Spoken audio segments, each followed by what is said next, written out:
What do we have here? We have a Mitsubishi i-MiEV.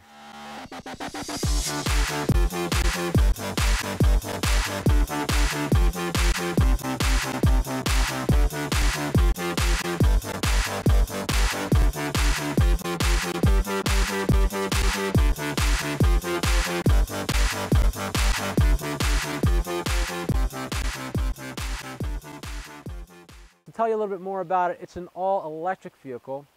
It's based on a Japanese kei car that originally had a gas engine. The car is new to America, but not new to the world. It has sold since 2009 in Japan, where it's a little bit smaller, a little bit narrower, a few hundred pounds lighter.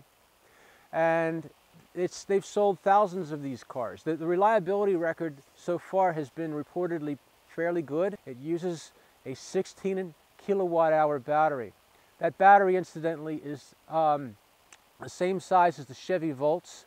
However, they use a lot more of it to give it a 62-mile EPA rated range versus the Volts range estimate of 35 miles range. The EPA rates it at 112 miles per gallon equivalent combined, based on a city figure of 126 miles equivalent and highway of 99.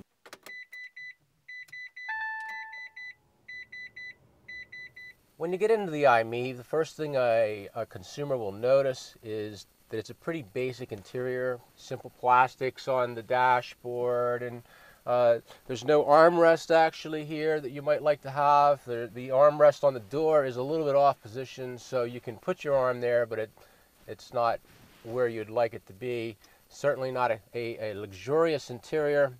It's a functional car. You have a convoluted shifter down here with an interesting gate pattern that prevents you from inadvertently changing your gear position. I have drive, and I have eco, and I have B. Drive is what you would think, normal driving, and B and eco tapers back the horsepower a good bit, the kilowatts a good bit, to try to save on the energy. It's better for around town.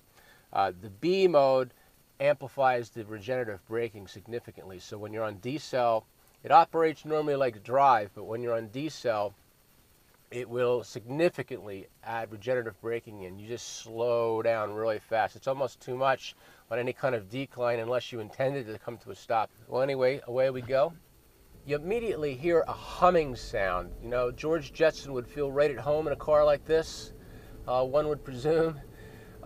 It's just got this low-pitched humming. Once you get over about 20 some odd miles per hour, it tapers off to nothing, and you're just driving along quietly. The suspension actuation is just okay. It's if you're going to hit a big bump, you'll know it.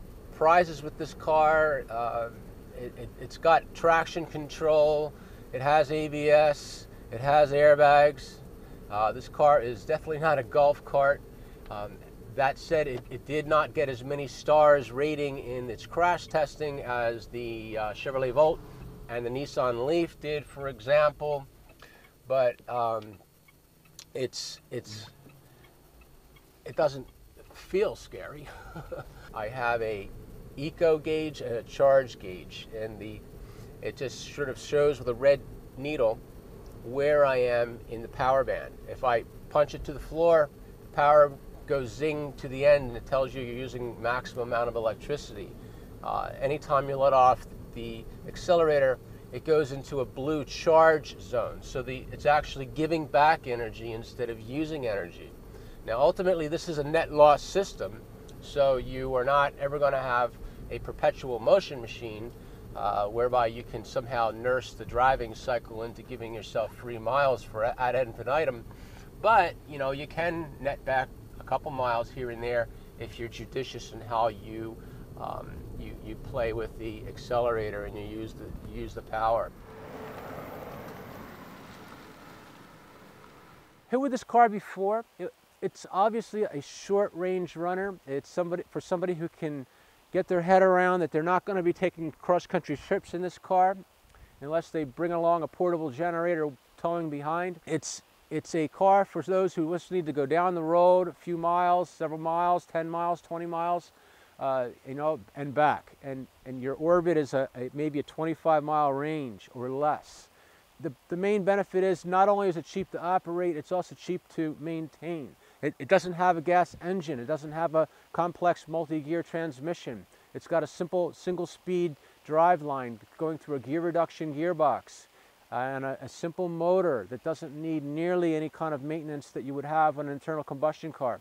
So while the barrier to entry to get into a vehicle like this can look prohibitive, and you do have to make the mental adjustment that your range is limited and your charge times are longer than filling up at the gas station. If something like this makes sense for you, you also get to save the planet, get to save the beautiful pristine nature that we're standing here by. And so read our review, and if we left anything out, please let us know, and we'll be happy to try to address those in comments.